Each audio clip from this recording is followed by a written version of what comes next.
L'éthique et la protection des personnes âgées sont-elles compatibles? La question peut être retournée. La protection des personnes âgées pourrait-elle ne pas être éthique? La protection est-elle un bien? Une première réponse pourrait bien entendu être positive. La protection est une des dimensions fondamentales de la mission du soignant, de l'accompagnant, de l'aidant. La protection répond à une menace à l'intégrité de quelqu'un qui donc du coup est qualifié de vulnérable. On peut seulement penser bien faire en agissant par devoir, aveuglément, en invoquant seulement une responsabilité qui serait juridique et en obéissant de manière servile aux recommandations et aux règlements dont le système de santé ne manque pas et qui finalement dispense de penser pour réduire la protection à un pouvoir de police.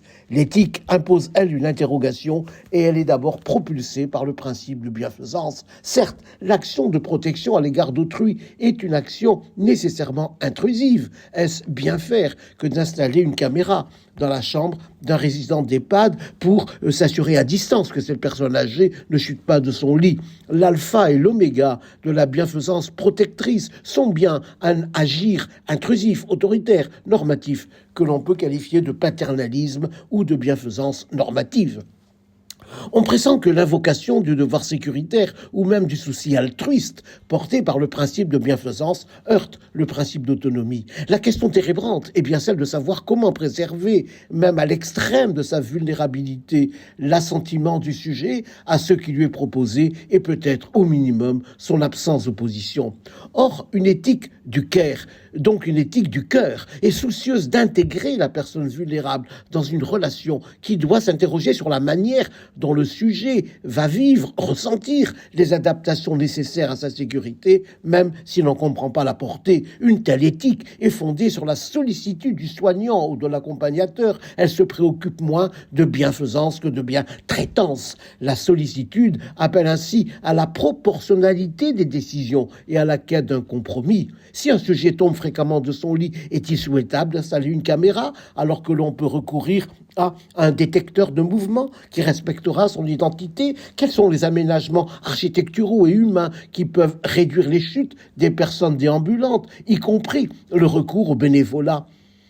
La cessation de la conduite automobile doit-elle procéder d'un retrait autoritaire du permis, du seul fait du diagnostic? Ne doit-on pas évoquer le plus tôt possible avec la personne malade les raisons qui pourraient conduire dans un avenir plus ou moins proche à envisager d'abandonner la conduite automobile en veillant aux dispositions à prendre pour permettre au sujet de réorganiser sa vie en fonction de son lieu d'habitat, de sa situation familiale, de son histoire personnelle, de ses relations sociales. Car la question fondamentale n'est pas en soi la restriction des libertés. On peut être libre de restreindre certaines de ses libertés dès lors que l'on a pu s'approprier les raisons qui légitiment ces restrictions. Mais un tel acquiescement n'est pas toujours possible. Il faut se souvenir alors que la personne vulnérable peut accepter une proposition en fonction de la personne qui la lui présente, tant il est vrai qu'on consent souvent non à quelque chose, mais à quelqu'un. La sollicitude peut ainsi mettre sur la voie d'une alliance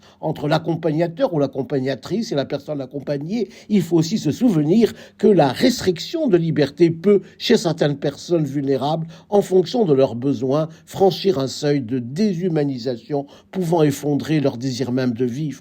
Pour tenter de demeurer dans la bientraitance, l'accompagnateur doit s'appuyer sur un triptyque dont l'équilibre est parfois difficile, instable. Le principe de bienfaisance, le sens du devoir et la sollicitude. On peut y ajouter pour certaines situations le débat collégial, le recours à un avis éthique extérieur et distancié. Il restera des cas qui nourriront un sentiment d'insatisfaction qui puise sa dimension éthique, non dans la culpabilité, mais dans le regret de n'avoir pas pu atteindre l'idéal.